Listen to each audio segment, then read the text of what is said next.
네, 선곡투자 후 증시 랭킹쇼 종목 탑10으로 시작합니다. 오늘장의 특징주이자 관심주 종목 탑10 꼽아봅니다. 리워드 홀딩스 김사훈 이사, 주식회사 플래처 김덕호 대표 자리해 주셨습니다. 어서 오세요. 네, 목요일 오후장의 랭킹쇼 종목 탑10으로 종목 전략 하나하나 세워가 보도록 하겠습니다. 오늘의 12종목 바로 공개합니다. 오늘 시장을 정리해보면 제약바이오 그리고 낙폭과대주로 해석해볼 수 있을 텐데요. 저 바닥권에서 고개되는 효성화학도 낙폭과대주 내에서 최근 눈에 띄는 흐름으로 10위에 차지했습니다. 사실 실적은 그다지 좋진 않았어요. 2분기 1,032억 원의 적자를 씌어냈고 그것도 적자폭을 확대하면서 부진한 실적을 기록했음에도 불구하고 주가는 향후 회복과 성장 동력에 주목하면서 오히려 반등에 나섭니다. 반도체 디스플레이 공정에 쓰이는 세척가스 NF3 생산 능력 확대를 눈여겨보자 그 영업 가치를 시가총액에 반영할 필요가 있다는 리포트 효과를 받고 있는 상황인데요. NF3 부문이 지속적으로 증설에 나서면서 2026년까지 17,500톤으로 확장할 계획이고요. 이번 8월 옥산 공장의 증설분까지 가동이 되면 NF3 생산 능력은 8,000톤까지 증가하면서 2021년 대비 무려 67%나 증가할 것으로 분석됩니다. 이를 통해 올해 하반기 세계 3위권 NF3 업체로의 지위를 공고히 할 것으로 기대하면서 그 모멘텀을 주목하자 반등하는 효성화학이 오늘의 10위입니다. 자, 오늘 제약바이오주들의 상승 속에 한미사이언스 계열 의약품 자동조제 업체 이 JVM이 변동성 확대 이후 반등을 시도하면서 9위에 이름을 올렸습니다. 실적 기대가 높았는데 성장성은 이어갔으나 시장 기대치에는 다소 밑돈 실적을 발표하면서 실망 매물이 출회되기도 했는데요. 이후 그래도 주가 잘 버티는 모습입니다. 2분기 영업이 66억 원으로 전년 대비 10% 증가, 분기 최대 매출을 기록했고요. 글로벌 의약품 자동조제 시장이 지속적으로 확대되면서 수출 비중이 점진적으로 증가하고 있고 또 국내외 시장에서 독보적인 점유율을 확보한 파우치형 자동조제기의 판매 호조, 또 이외 포트폴리오 다변화 긍정적으로 내다보고 있습니다. 조제 속도 2배 이상을 높인 차세대 자동 로봇 조제기 발매로 글로벌 시장에서의 주도력이 강화되고 있고요. 건강기능식품 소분 전용 이 조제기 개발 등으로 신시장 공략에도 적극 나설 계획으로 이번 실적은 다소 실망스러웠어도 실적 성장의 방향과 지속성 긍정적으로 해석하고 있습니다. JVM이 오늘의 9위입니다. 자, 그래서 8위는 게임주에서 이름을 올렸네요. 넥슨 게임즈 최근에 회자가 많이 되고 있습니다. 왜냐하면 오늘 블루 아카이브가 중국 서비스를 시작하는 날이기 때문이죠. 흥행에 성공할 수 있을까요? 이 중국의 게임사 요스타의 자회사 상하이 로밍스타에서 서비스를 시작할 예정인데요. 사전 예약 순위 1위를 기록하는 등 흥행 기대감이 높은데 중국 서비스 시작을 앞두고 외국인과 기관의 매도 물량이 출회되면서 변동성을 키웁니다. 오늘 장중만 하더라도 8%까지 급락했다가 낙폭을 축소하고 있는 넥슨 게임즈인데요. 흥행 기대와 흥행 여부를 확인하고자 하는 심리 속에 차익 실현이 맞서는 가운데 카카오 게임즈 또 오늘 컴투스가 부진한 실적을 발표하면서 주가가 흘러내리고 게임주 전반에 투심이 위축된 영향도 함께 받고 있습니다. 기대 대비 주가 변동성 버티기가 쉽지 않네요. 넥슨 게임즈 다시금 힘내줄 수 있을지 흥행 여부 주목하고 있습니다. 오늘의 8위를 기록했습니다. 10위와 8위까지 또 짚어봤고요. 전략 이어가 볼까요? 10위 효성화학부터 알아보도록 하겠습니다. 부진한 실적, 부진한 업황에도 불구하고 증권사에서는 잇따라 긍정적인 전망이 나오면서 이달 들어서 조금씩 반등에 나서고 있습니다. 효성화학 지금부터 관심 가져봐도 좋을까요, 김덕호 대표님? 사실 화학주들이 지금 움직임이 안 좋은 이유는 결국은 이제 부정적 레깅 효과죠. 즉 이제 과거에 있었던 유가들이 너무 높다 보니까 여기에 마찬가지로 기존에 있던 원자재 가격이 폭등을 했다. 이 부분들은 화학업체들이 전부 다 공감을 할 부분이라고 판단을 하고 있고요. 사실 이제 화학업종뿐만 아니라 사실 직접적인 타격을 받는 업종이라면은 아무래도 석유 제품을 직접 판매를 하는 정유회사들이 가장 큰 피해를 봤을 겁니다. 실제로 브리티시 페트롤리움 같은 경우에도 영업이익이 전년 대비해서 70% 가까이 이렇게 하락했다는 점을 보신다면은 아무래도 지금 당장에 발표되는 어떤 실적만 보고 들어갔을 때는 이거 굉장히 부정적이다라고 보실 수 있는 분도 많겠습니다만은 앞으로 어떤 유가 부분들이 지금 많이 해소가 되고 있는 건 사실이고요. 더군다나 지금 현재 에너지 가격이라든가 이런 부분들이 많이 후퇴를 했습니다. 이 이번 이제 7월 무역 수지 관련 부분들에서도 실제로 수입이 줄어들었기 때문에 에너지 유가 부분들이 많이 줄어들었기 때문에 2개월 만에 흑자 전환을 또 연속으로 하고 16개월이 넘어서 지금 2개월 연속 흑자를 하고 있다라는 부분이 지금 보도가 된 것처럼 아무래도 이제 지금 증권가에서는 마찬가지로 또 이제 많은 분들이 화학주들을 다시 한번 봐라라고 하는 이유가 결국은 유가 대물의 안정화 차원이다라고 좀 말씀드릴 수 있을 것 같습니다. 물론 이제 여기에 대해서 마냥 효성화학을 무조건 사야 된다라고 얘기를 드리기보다는 조금 실제로 지금 영위하고 있는 사업 부분에서 매출 비중을 좀 살펴보셔야 되는데 아무래도 효성화학이 지금 유가 부분들이 안정화되니까 턴어라운드 할 것이다라는 기대감도 있습니다만은 실제 매출에서 뭐 PP 부분이라든가 이런 관련된 제품들이 지금 중국 시장에서 공급 과잉이 좀 많이 일어나고 있습니다. 더군다나 중국 같은 경우에는 이번 우크라이나 사태에서 어떻게 보면 유일하게 에너지 관련된 부분들의 물가를 잘 우회했던 국가다 보니까 실제로 공급 과잉이 나타난 부분들에서의 재고들이 여전히 남아있는 상태고요. 이 부분들이 만약 효성화학하고 실질적인 대결을 붙었을 때 효성화학 역시 중국 시장에 대한 매출 비중도 굉장히 높은 부분은 있기 때문에 단기간에서 급등을 연일하기에는 조금 피로감이 나타나지 않을까 판단을 하고 있습니다. 그래서 우리가 이제 앞으로 이런 어떤 효성화학 같은 종목들, 케미컬 종목들을 살펴보실 때는 결국 어떤 매출 비중, 국가 비중을 좀 살펴보실 필요가 있을 것 같고요. 물론 이제 오늘 장중에서는 그래도 7% 넘게 좀 좋은 움직임을 보였기 때문에 단기적인 조정도 어느 정도는 예상을 하고 있습니다. 다만 연말까지의 어떤 실적 회복세 그리고 충분히 어떤 유가 안정세에 대한 초점을 맞추셔야 되기 때문에 목표 가격은 조금 보수적으로 12만 원 선으로 제시를 드리겠습니다. 네, 낙폭과대 반등 탄력을 받고 있긴 하지만 향후 실적 회복이 조금 더 가시화된지 여부 확인해 보자. 일단 제한적인 상승의 흐름으로 짚어주셨습니다. 자, 이번엔 9위 JVM에 대한 전략 세워보도록 하죠. 실적은 기대치를 밑돌긴 했지만 실적 성장의 방향성은 주목하고 있습니다. 오늘 제약바이오주들의 반등과 함께 가치도 힘을 내주고 있는데 JVM의 매력도 매매 좀 해볼만 할까요? 어떻게 보세요, 김성훈 이사님? 네. JVM 같은 경우에는 2018년 이후로 5년 가까이 주주분들께서 정말 기도를 했었던 사안들이 있었죠. 바로 아마존 공급에 대한 부분들인데 이게 얼마 전에 현실화가 되었습니다. 아마존 홈페이지에 JVM 장비가 게재가 되었죠. 그러면서 주가가 상당히 급등하는 모습이 나오면서 한 단계 레벨업이 되었습니다. 아마존 모두가 알다시피 온라인 약국에 대한 어떤 사업을 키우려고 힘을 쓰고 있는 상황이고요. 그렇기 때문에 JVM 같은 경우는 아마존과 함께 그동안 받아왔었던 워낙에 실적은 잘 나오고 있었는데 저평가가 그동안 되어 왔었죠. 그런데 이 아마존과 함께 그동안 저평가에 대한 어떤 부분들이 해소가 되면서 멀티플이 확장이 될 가능성이 높다라고 보여지고 있습니다. 얼마 전에 실적이 나왔는데 살짝 미스가 됐어요. 근데 그것은 뭐 그렇게 중요하지는 않다라고 보여지고 있고요. 설사 3분기나 4분기에 대한 실적이 조금 실적이 미스가 난다서 치더라도 아마존에 대한 어떤 그런 성장성과 기대감이 오히려 주가를 더 끌어올릴 수 있는 모멘텀이 되지 않을까 이렇게 보고 있기 때문에 현재 주가 수준에서 충분히 매수 관점 접근해 보셔도 좋을 것 같습니다. 네, 현재 주가 수준에서 충분히 매수 유효하다. JVM 진단해봤습니다. 이어서 8위 살펴보도록 하겠습니다. 넥슨 게임즈입니다. 사실 이 블루 아카이브 이 중국 출시 기대감에 계속해서 올랐었죠. 근데 오늘 이제 중국 정식 출시를 했는데 차익 매물이 나오는지 조금 하락세를 보이고 있습니다. 지금을 이 조정, 이 매수 기회로 삼아야 될까요, 김덕구 대표님? 네, 그렇죠. 아무래도 이제 게임주라고 하면은 최근에 이제 주가 움직임들이 전반적으로 다 좋지가 않았습니다. 특히 뭐 3N 사태라고 하죠. 우리가 이제 뭐 0% 확률템을 팔았다, 뭐 0% 확률템을 팔았다 이런 얘기들이 나오다 보니까 실제로 이제 유저들이 굉장히 이탈을 많이 했었고요. 이 이탈이 이루어진 사람들이 뭐 국내 이제 또 마찬가지로 온라인 RPG 게임이었던 뭐 로스트 아크 이쪽으로 이동을 많이 하다 보니까 사실 뭐 NC소프트라든가 넥슨, 넷마블 이런 어떤 대형 게임사들의 매출을 이루어주던 유저분들이 많이 이탈이 생기면서 주가 하락이 굉장히 많이 나타났다고 좀 말씀드릴 수 있을 것 같습니다. 다만 이제 이번에 넥슨 게임즈에서 이번에 중국에 정식으로 판호를 발급받아서 이제 오늘부터 이제 서비스를 출시를 하는 블루 아카이브 같은 경우에는 이제 기존의 넷게임즈, 그러니까 넥슨 GT 이전에 넷게임즈에서 먼저 이 게임을 개발을 한 상태에서 일본 런칭을 먼저 한 이후에 국내 배급을 21년도부터 진행을 했었고요.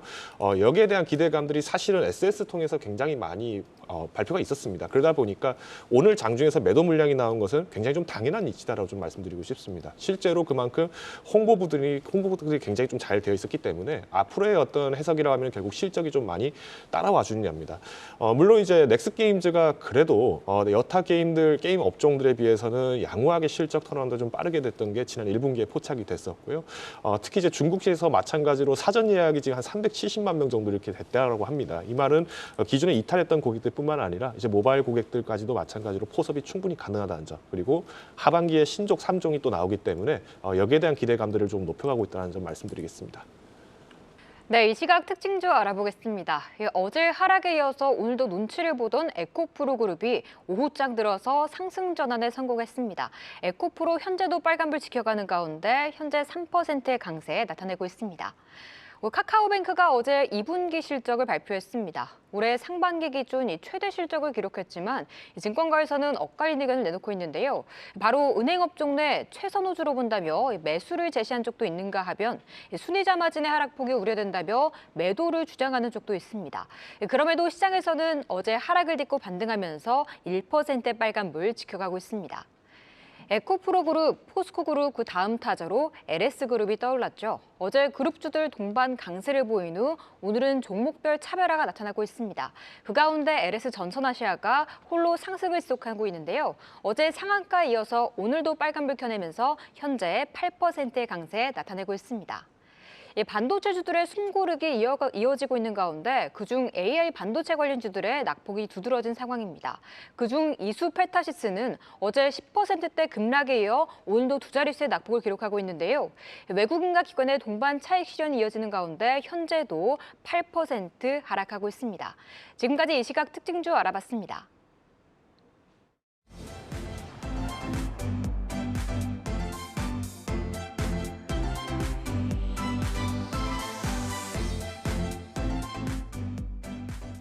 네, 오늘 시장은 방향성 없는 수급순환 속에 낙폭과대주들, 그나마 호실적과 바닥권에서 반등 주는 종목들이 속속 들어옵니다.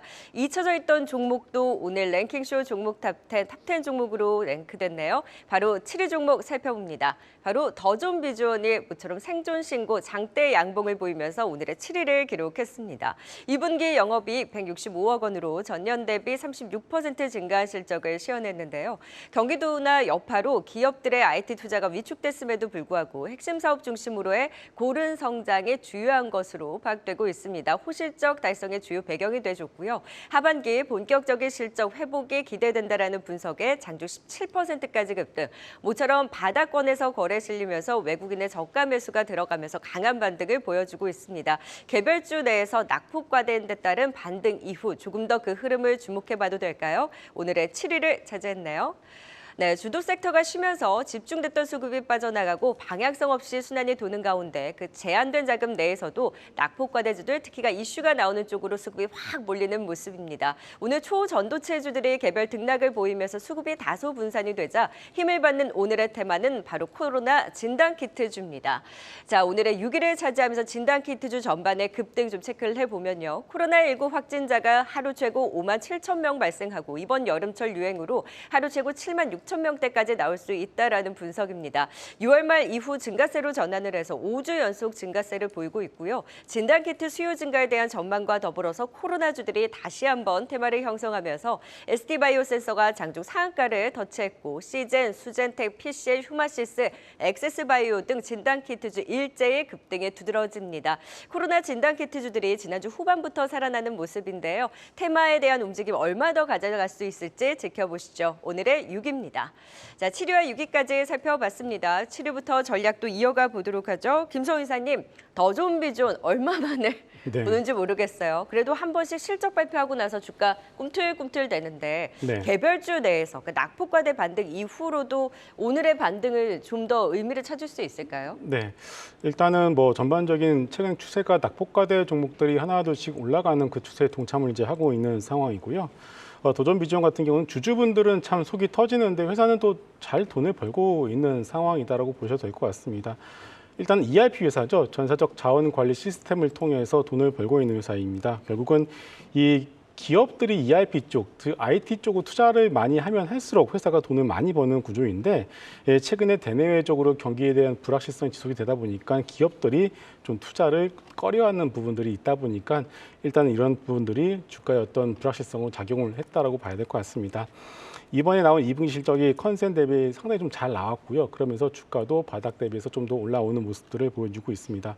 그동안 매출과 영업이익 추이를 보게 되면은 꾸준하게 늘어가고 있는 것을 확인을 할 수가 있습니다. 근데 미래에 대한 성장성을 잘 보여주지 못하고 있기 때문에 주가가 힘을 못 썼다고 봐야 될 것 같은데 일단은 주가 측면에서 놓고 본다라면 바닥은 잡았다라고 보여지고 있기 때문에 지금부터는 뭐 적극적인 매수 관점은 아니더라도 바닥을 확인한 어떤 그런 뉘앙스의 매수 관점은 유효 유효하다라고 보여지고 있고요. 하지만 이제 그 어떤 강한 추세의 어떤 반등을 기대하기 위해서는 회사 측에서 어떤 추가적인 성장의 그림을 보여줘야 되는데 아직까지 그런 부분들이 보이지 않고 있다는 좀 아쉽다고 봐야 될 것 같습니다. 그래서 일단은 바닥에 대한 어떤 시그널 나왔지만은 어떤 속도에 대한 부분들은 약간 좀 지켜보자 이렇게 정리하겠습니다. 네, 더존비지온 이 바닥을 다지고 있지만은 속도 측면에서는 조금 더 유의 깊게 살펴보자 진단 주셨습니다. 이어서 6위 알아보도록 하겠습니다. 그동안 잠잠했던 진단키트주들 코로나 재확산 유행 조짐에 조금씩 들썩이는 모습입니다. 아무래도 여름이 다가오다 보니까 다시 코로나 재확산 위기감이 돌고 있는데요. 이 코로나 재확산 테마 어디까지 좀 기대를 하면서 보면 좋을까요, 김덕후 대표님? 사실 이제 코로나 관련된 오늘 이제 또 확진자 수가 좀 이렇게 45,000명대 이렇게 주간 밀평균이 이렇게 나타났다라는 얘기들이 나오다 보니까 여기 이제 진단키트 수요들이 다시 이제 상승하는 거 아니냐 이런 이슈가 좀 있었던 것 같습니다. 물론 이제 코로나 진단키트 관련된 기업들이 뭐 마냥 진단키트만 제조하는 회사들만 있지는 않습니다. 뭐 대부분 이제 기업들이 다른 어떤 시약품이라든가 이런 걸 제조하던 기업들도 있을 것이고 혹은 이제 양산을 하고 있는 그런 기업들도 굉장히 많았을 텐데 유독 이제 이번 주에 좀 이슈가 나왔던 부분들은 그간의 바이오들이 좀 사실 이슈들 잘 받지 못했던 것도 많았고요. 좋은 이슈들이 또 많이 있었습니다만은 거기에 대해서 보도될 기회가 좀 적었지 않았을까라고 좀 판단도 하고 있습니다. 일단 이제 코로나 관련된 부분들에서 사실 이제 이미 2022년도 말부터, 그러니까 작년 말부터 해서 이미 이제 코로나 관련된 부분들은 엔데믹 전환이 빠르게 해야 된다는 부분들이 좀 많이 나타나고 있었고요. 실제로 이제 오늘 주가가 좀 많이 움직였던 기업들도 사실은 뭐 진단키트 수혜도 당연히 이제 포함은 일부 있겠습니다만은 오히려 다른 사업으로 확장 전환을 하는 부분들이 좀 많습니다. 뭐 대표적으로 좀 간단하게 한 2개 정도 회사를 소개드리면은 뭐 시젠 같은 경우에는 이제 뭐 올인원 시스템 같은 경우 만들어서 말 그대로 어떤 이제 PCR 검사라든가 이런 부분들 자동화 검사를 한 번에 하겠다. 이런 부분들이 또 이제 미국 임상학회에서 마찬가지로 또 진행이 되고 있고요. 휴바시스 같은 경우에는 이번에 이제 EQ셀 인수 또 관련된 부분들에서 본인 이제 적정 인수자로 이렇게 선정이 되겠다. 이제 아예 사업 분야를 다각화하겠다라는 이슈들이 나오게 되면서 여기에 또 주가 움직임이 좀 나타났다고 보시면 될 것 같습니다. 그래서 현재 시점에서 사실 바이오주들을 구태여 코로나 관련주로 해석을 해야 되냐라는 부분을 봤을 때는 현재 치명률이 굉장히 많이 후퇴했다는 점. 이 부분을 보셨을 때는 여전히 우리가 코로나 키트에 대한 진단 키트에 대한 판매액은 점점 비중이 줄고 있기 때문에 바이오주들에 대한 부분들은 결국은 임상 효과로 많이 갈 수밖에 없다고 보고 있고요. 물론 이제 바이오냐 제약이냐 이 부분에서 항상 논란되는 것이 바이오는 무조건 신약이다, 제약은 무조건 영업 판매 실적이다 이 부분으로 많이 얘기가 됐었는데 최근에 이제 대한제약바이오협회로 이렇게 명명을 결정을 하면서 여기에 이제 실제 바이오와 제약 부분을 이제 병행하는 구조로 지금 많이 나타나고 있죠. 그렇기 때문에 최근에 이제 뭐 종목들을 좀 선별하실 때는 특히나 이제 좀 바이오 종목의 신약 임상에 너무 많이 비중을 두시는 마시자 정도로 말씀을 드리겠고요. 어디까지나 오늘 이제 나왔던 이슈들은 조금 단기적인 조정의 가능성이 크다라고 말씀드리겠습니다. 네, 진단키트주 오늘의 테마를 또 형성하면서 테마에 대한 순환매 속에 오늘 또 급등하는 부분 진단 들어봤습니다. 테마는 테마답게 좀 대응할 필요가 있다라는 체크 들어봤습니다. 10위 낙폭과 대 효성화학부터 6위 오늘의 테마 진단키트주까지 투자 포인트 다시 한번 화면을 통해 정리해 봅니다.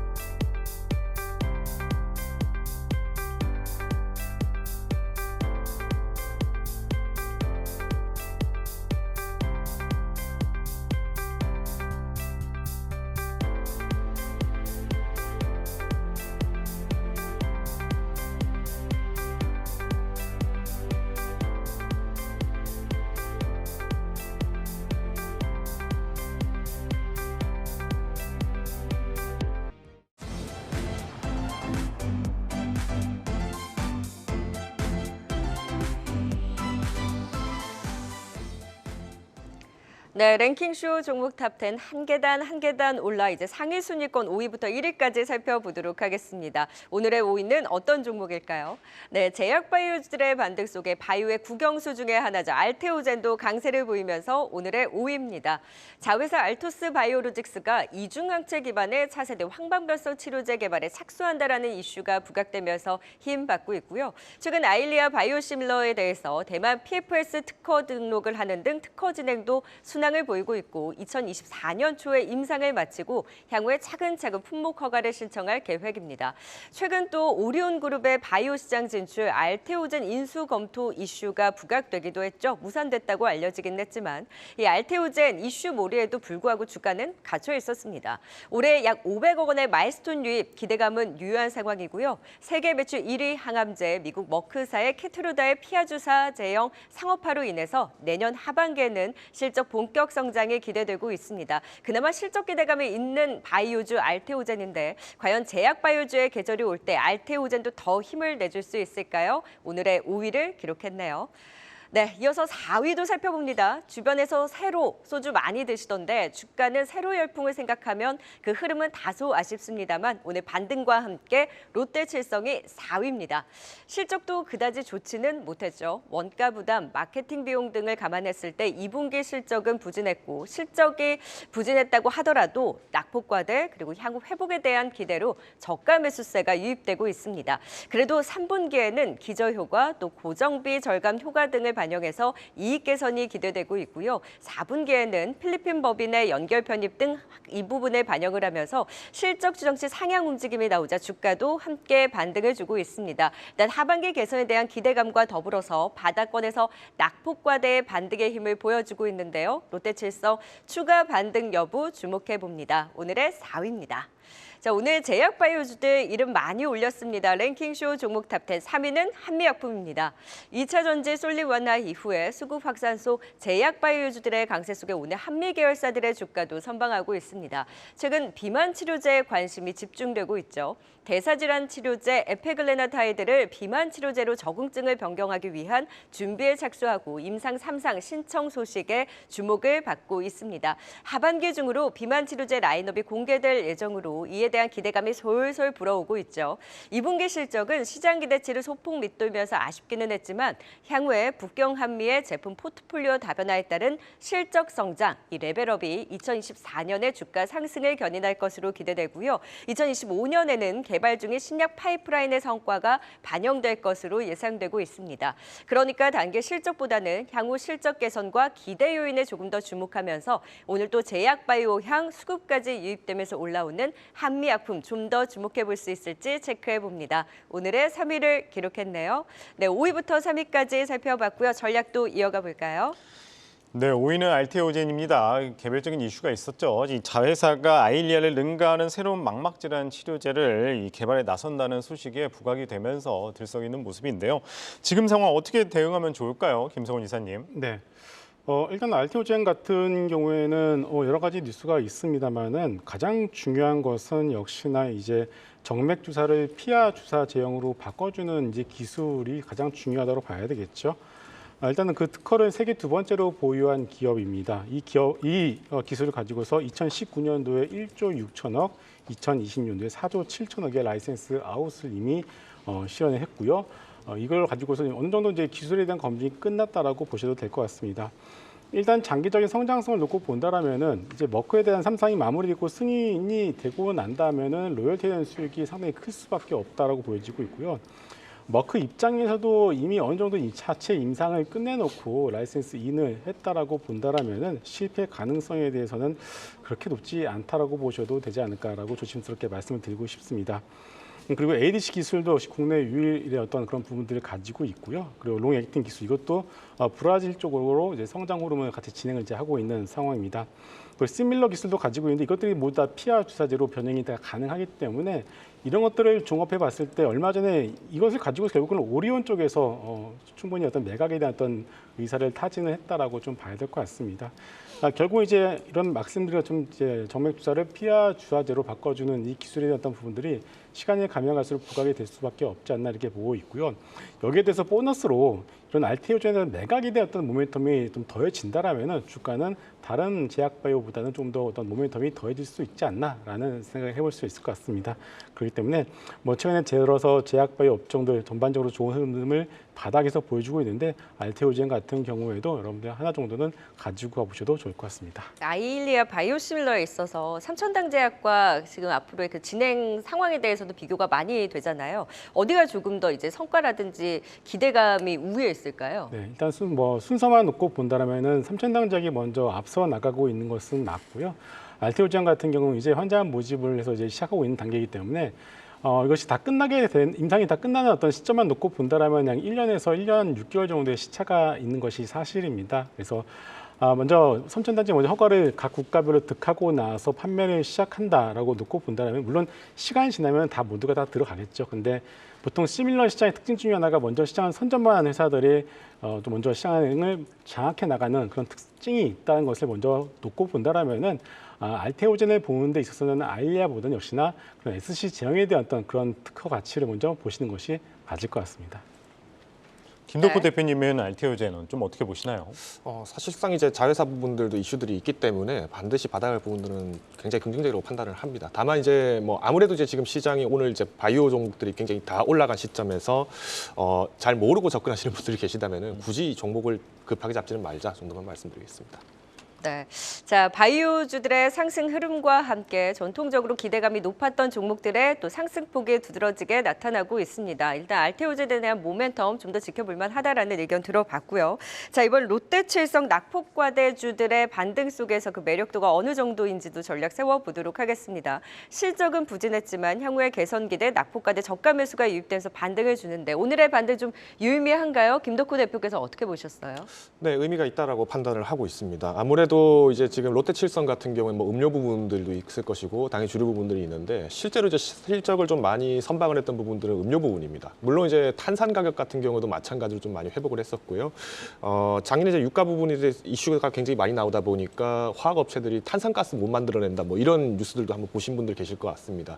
그럼에도 불구하고 오히려 지금 실질적으로 롯데칠성에게 있어서 굉장히 선방했던 부분들은 탄산음료 쪽이 굉장히 좀 강하게 나왔다는 건데 아마 이제 우리가 이제 제로 콜라 사태를 아마 기억하실 겁니다. 뭐 무설탕 관련된 음료들을 마시게 되면 뭐 심장이 굉장히 안 좋다더라 뭐 이런 이슈들이 있다 보니까 뭐 잠깐 주춤했었어도 다시 한번 또 시장성에서는 회복이 된다고 판단하고 있고요. 이제 롯데칠성 같은 경우 오늘 이제 좀 유독 단기간에 급등이 나온 부분들은 아무래도 주류 부분이 아닐까라고 판단을 하고 있습니다. 실제로 이제 세로가 나왔고 별빛 청아 뭐 이렇게 이슈들이 굉장히 많이 나오면서 시장 점유율을 좀 빠르게 올리고 하고 있는데 여기에 대해서 마진은 왜 따라오지 못했느냐라는 부분들은 결국은 이 주류 마케팅 부분들에서 비용이 좀 많이 올라갔었다라고 좀 볼 수 있을 것 같고요. 다행스럽게도 지금 롯데칠성이 갖고 있는 소주 시장에 대한 부분들 국내 점유율은 기존의 15% 정도에서 한 20%를 조금 초과하는 수준으로 지금 이제 회복을 했다고 합니다. 이 부분들이 아무래도 이제 하반기에서는 주류 소비라든가 이런 부분 좀 활성화될 거라고 판단을 하고 있습니다. 물론 주류 관련된 종목들을 다 보시면은 굉장히 좀 재밌는 사실이 한 가지 있는데요. 바로 작년 4분기부터 해서 4분기하고 올해 1분기가 오히려 오히려 이제 이전에 있던 3분기, 2분기보다도 실적이 좀 안 좋습니다. 이 부분들은 아마 눈치를 채셨겠지만은 이전에 이제 할로윈 때 이제 이태원 사고가 이제 발생을 하게 되면서 축제라든가 이런 부분들이 많이 후퇴를 했었고요. 그러다 보니까 예정되었던 축제들도 많이 소비가 줄게 되면서 주류 소비가 많이 감소를 했었죠. 다만 이번에 이제 하반기 이후에 유독 기대가 되는 부분들은 우선 마스크 의무 착용이 이제 해지가 된 상황이고요. 더군다나 지금 날씨가 굉장히 덥습니다. 그러다 보니까 뭐 여름 휴양을 가시는 분들 같은 경우에 또 마찬가지로 음료주류 소비가 활성화될 거라는 기대감도 있기 때문에 오늘 장에서 상승은 조금 의미가 굉장히 깊다라고 판단을 하고 있습니다. 그래서 목표 주가도 연중의 목표 주가를 좀 제시를 드리면 좀 공격적으로 15만 원까지 제시를 드리겠고요. 다만 어떤 이제 손바뀜의 물량들이 반드시 있습니다. 지금 고유하셨던 분들이 굉장히 많으시기 때문에 주가가 12만 원 선 이하로 빠지게 되면은 이때는 조금 추가 매수를 하실지 혹은 손절을 하실지에 대한 부분들은 현금 자산 확보 상황에 따라서 좀 맞춰가시기 바랍니다. 김성훈 이사는 롯데칠성의 매력도 어느 정도로 보세요? 지금 음식료 업체들의 주가 흐름 보시게 되면은 좀 답답한 흐름을 좀 보여주고 있죠. 역시나 롯데칠성 같은 경우에는 이제 세로 빼놓고 얘기를 할 수가 없을 것 같습니다. 세로 같은 경우 워낙에 마케팅에 대한 비용이 좀 많이 들어가는 상황이기 때문에 물론 세로가 차지하는 전체 매출 비용이 전체에 대해서는 전체만 놓고 본다라면은 그렇게 높지는 않습니다만은 들어가는 마케팅 비용만 놓고 본다라면 워낙에 좀 많이 들어가는 건 사실이기 때문에 롯데칠성의 경우에는 어떻게 보면은 아직까지는 당분간 시장에서 좀 소외될 수밖에 없지 않나 이렇게 보고 있고요. 또 최근에 시장의 트렌드가 성장의 목이 말라 있습니다. 뭐 초전도체를 비롯해서 뭐 2차 전지도 그렇고요, 반도체도 그렇고 그런데 그런 상황에서 음식료까지 시장이 쳐다볼까라는 생각을 할 수밖에 없기 때문에 아직까지 음식료는 이르지 않나 이렇게 생각합니다. 네, 4위 롯데 칠성까지 살펴봤습니다. 이어서 3위의 한미약품 알아보도록 하겠습니다.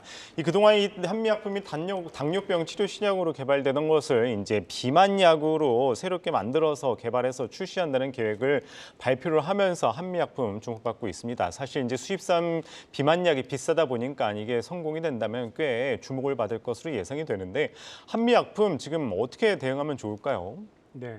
한미약품도 좋은 파이프라인을 가지고 있죠. 일단은 올해 비알코올성 지방간염 치료제 2개 파이프라인을 가지고 있는데요. 첫 번째는 듀얼 아고니스트라는 파이프라인인데요. 일단 이거 같은 경우는 임상 2비상이 7월 첫 환자 등록을 이제 시작을 했고요.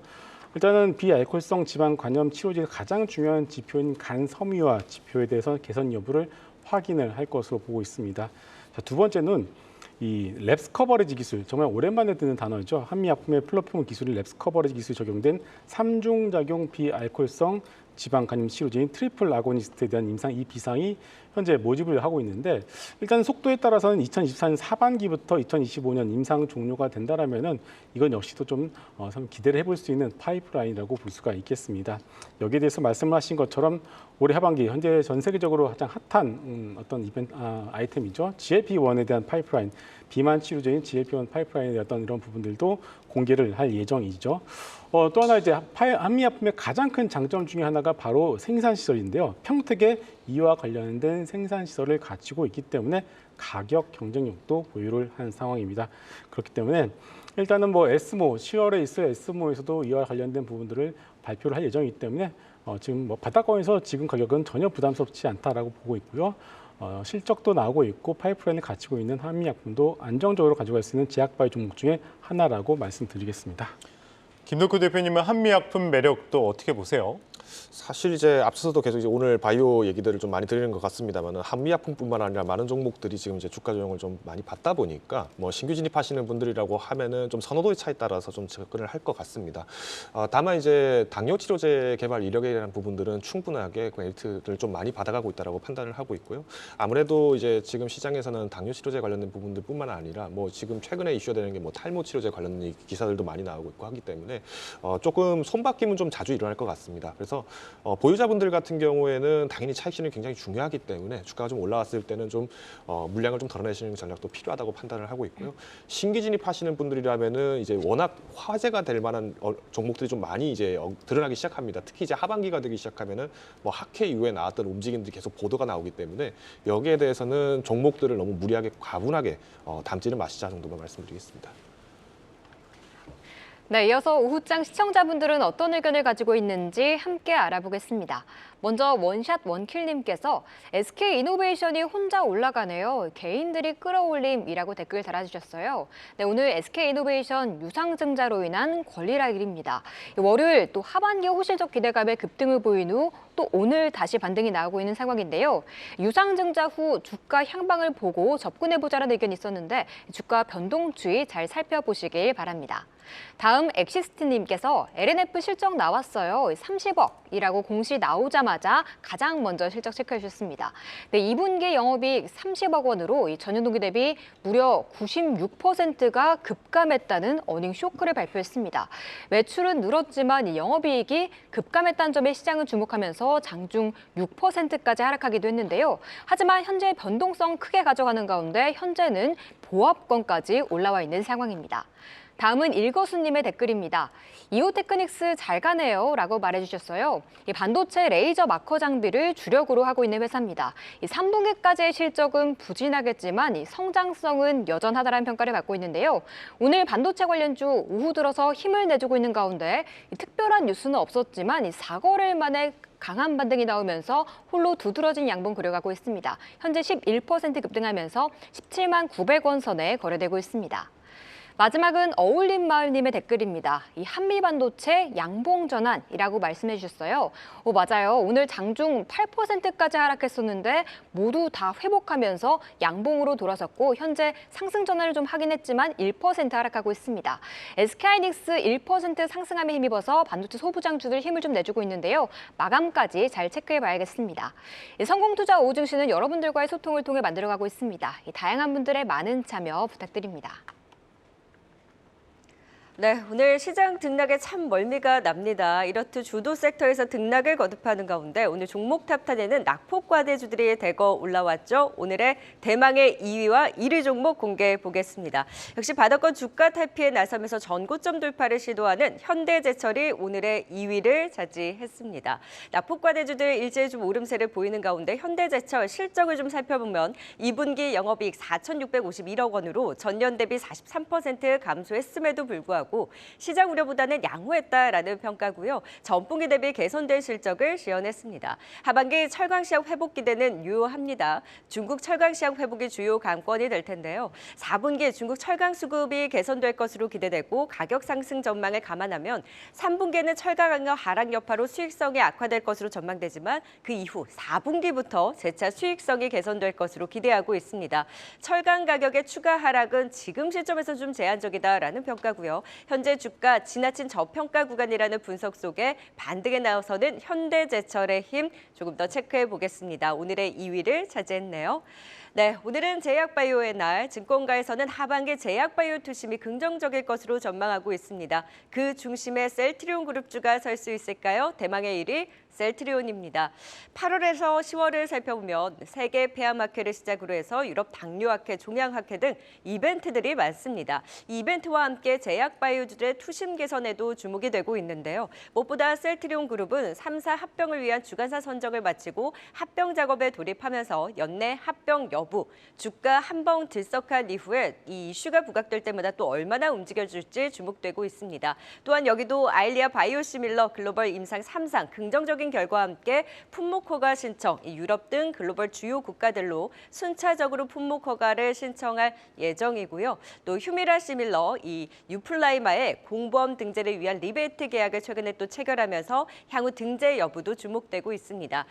무엇보다 올해 또 4분기 미국에서 신약 허가가 예정될 램시마 SC의 성과를 기대하고 있죠. 알리아와 또 스텔라 바이오시밀러가 향후 품목 허가를 받는다면 이에 따른 내년 신제품 효과가 또 본격화될 것으로 기대되고 있습니다. 일단 기대 요인들이 나오고 있는 셀트리온, 아직까지 주가는 좀 눈치 보고 있는 상황인데요. 제약바이오주의 계절과 더불어서 셀트리온도 더 힘을 내줄 수 있을지 지켜보시죠. 오늘의 대망의 1위는 제약바이오주의 대장이었던 대장의 힘을 다시금 가져갈 수 있을지 셀트리온이 차지했습니다. 자, 낙폭과대 그리고 제약바이오 각각 2위와 1위 종목 또 전략 이어가 보도록 하겠습니다. 김덕호 대표님, 현대제철이 2위를 차지했는데요. 최근에 반등세의 힘을 좀 어떻게 보셨을까요? 뭐 사실 이제 철강 쪽은 뭐 몇 번 말씀을 드렸습니다만은 이미 이제 상반기에 이제 특히 이제 6월부터 본격적으로 무역 흑자가 났는데 실제로 수출이 긍정적으로 늘어난 업종이라고 하면은 조선과 그리고 자동차입니다. 그러다 보니까 관련돼 있는 뭐 강판이라든가 이런 부분들이 굉장히 이슈를 좀 많이 받았다고 보는데 현대제철도 마찬가지로 여기에 대해서 효자 상품이 뭐냐라고 하면은 차량용 판재라든가 아니면은 뭐 봉형강이라고 하죠. 우리가 이제 공사장에서 많이 쓰는 원통형 철근을 얘기를 많이 하는데 실제로 지금 국내에서도 마찬가지로 전기 설비에 대한 부분들의 이슈들이 굉장히 많이 나오고 있고 뭐 인프라 투자 확충하겠다, 건설 다시 들여오겠다 이런 부분이 많이 나오고 있다는 것은 결국은 이제 과거에 전통적으로 진행을 해왔던 뉴딜 산업, 즉 무겁지만 말 그대로 국가에서 대규모 자금을 만들어서 조성을 해서 진행을 하는 어떤 단지화를 한다는 겁니다. 그렇기 때문에 결국 건설사 수주가 많아지게 되면은 이런 어떤 철근이나 뭐 아니면은 HBM과 같은 이런 자재들이 굉장히 많이 소요가 많아질 수밖에 없다라고 볼 수 있고요. 현대제철도 마찬가지입니다. 뭐 물론 이제 현대제철이 그럼에도 불구하고 오늘 좀 이렇게 조금 더 상승했던 이슈는 아무래도 이제 차입금 축소를 좀 하면서 어떤 부채 비율을 좀 많이 줄여나가는데 좀 의의가 있지 않았나라고 판단을 하고 있습니다.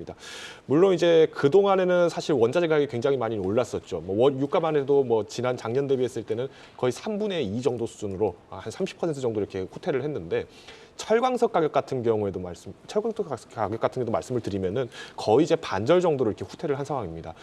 이전에 이제 뭐 7월 달 같은 경우에는 마찬가지로 철광석 가격, 선물 가격이 뭐 $200를 넘게 거래가 됐었다면 지금은 $100 선에서 거래가 되고 있기 때문에 이런 마진 부분들을 조금 뒤늦게나마 받아갈 수 있는 게 하반기가 될 것이다. 이런 이제 얘기가 나오고 있는 거죠. 그래서 현대제철 같은 경우에도 뭐 이제 최근에 철강주들이 좀 잘 갔을 때 움직임들을 조금 뒤늦게 나타난 게 아닌가라고 좀 판단을 하고 있습니다. 그래서 목표 주가는 이전 고점만큼을 이제 연중 52주내의 고점을 좀 돌파하기까지는 조금 무리가 있을 수 있겠지만은 우리가 충분히 그 실적 부분과 부채 비율에 좀 조정 향을 보신다면 한 4만 원까지는 올라볼 수 있지 않을까 판단을 하고 있습니다.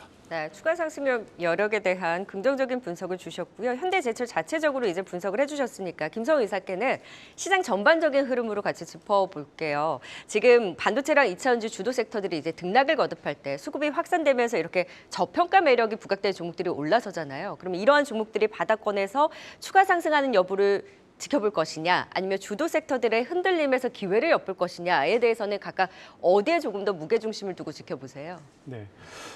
일단은 뭐 오늘 같은 경우도 보시게 되면은 반도체 섹터가 아침장에서 상당히 좀 많이 밀렸습니다. 예를 들어서 한미 반도체 같은 경우가 마이너스 8%까지 밀렸습니다만 다시금 오후장 들어서 보합까지 올라가는 모습이 나왔고요. 그러니까 실적 발표하고 나서 쭉 올라왔어요. 맞습니다. 네. 네, 2차 전지 섹터 같은 경우에는 이렇다 움직임을 보지 못하고 횡보하는 모습이 나왔고요. 그리고 낙폭과대 섹터 중에서는 바이오 섹터 그리고 말씀하신 것처럼 현대제철, 음식료 섹터들이 동반해서 반등하는 모습이 나왔습니다. 네. 자, 이렇게 놓고 본다면 우리가 이게 뭐 이것을 팔아서 저것을 산다. 어떻게 보면 이런 개념이 아니라 전체 시장이 다 같이 살아나는 것은 아닌가라는 생각을 해봐야 될 것 같습니다. 네. 우리가 미국 신용 등급 강등 가지고서 우리가 이것을 좀 시장을 좀 떠나야 되는 것 아닌가라는 어떤 그런 두려움이 살짝 있었던 것이 사실인데 결국 지나고 보니까 달라진 것은 없었지 않나 이렇게 생각을 하고 있고요.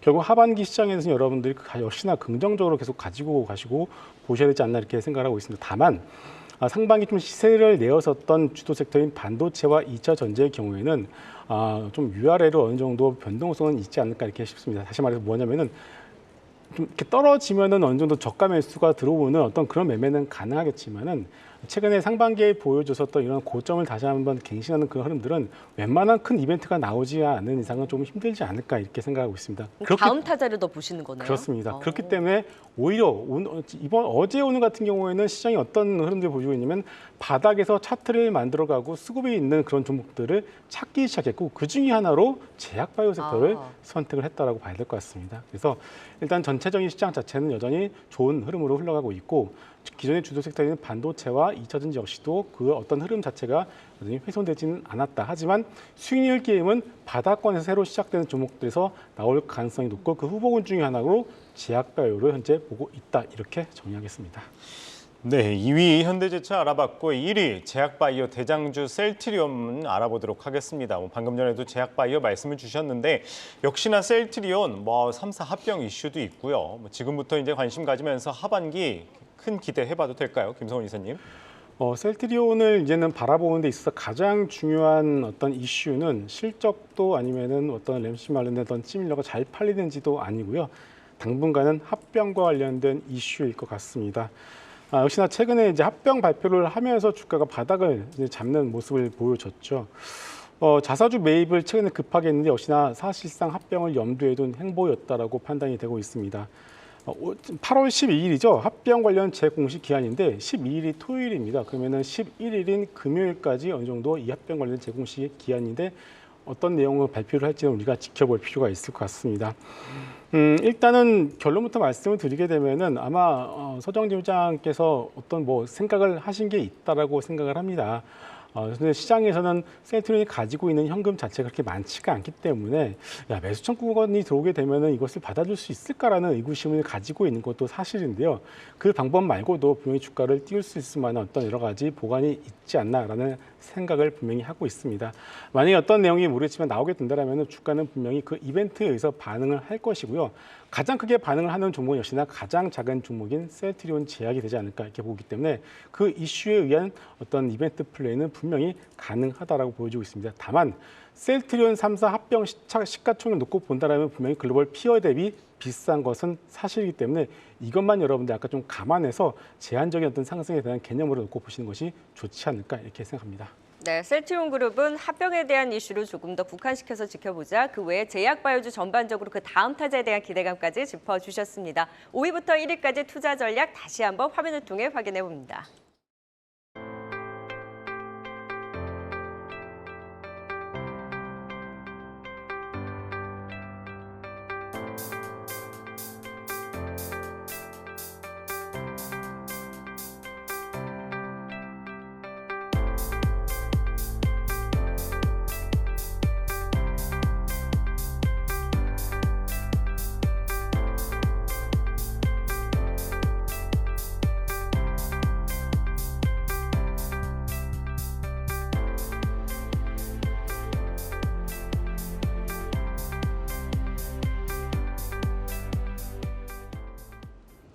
랭킹쇼 종목 탑10 오늘은 김성훈 이사, 김덕호 대표, 박소영 캐스터와 함께했습니다. 말씀 고맙습니다.